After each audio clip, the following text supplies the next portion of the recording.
US has not seized the Venezuela's entire oil industry, but has used extensive sanctions and has recently escalated by seizing individual oil tankers off the coast. The ultimate goal is to pressure the Nicolas Maduro regime through economic isolation. The US has imposed the comprehensive economic sanction on Venezuela state-owned oil company PDVSA since 2019. This blocked PDVSA from the accessing US financial system and market effectively, freezing assets, but it is not the direct military takeover of the field. As of December 10, 2025, the US has escalated pressure by seizing at least one large sanctioned oil tanker in a military operation near the Venezuela coast.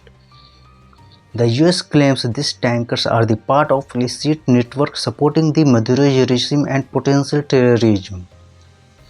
The official US position links sanctions to the human abuses, corruption, narco-terrorism, accusations against Maduro, and a push for democratic elections.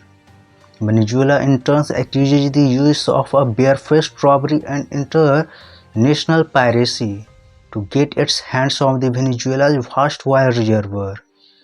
Venezuela's US-based refineries subsidiary Citigo is under the control of the US Recognization Opposition Board due to this sanction. It is currently in a legal battle facing the potential auction by creditors seeking repayment for the past expropriations by the Venezuela's government, a process the Maduro's government called a forced sale.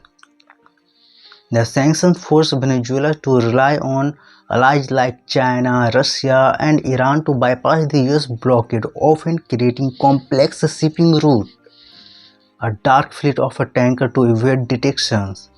This turns Venezuela oil into a major geopolitical flashpoint. Let's comment in this section.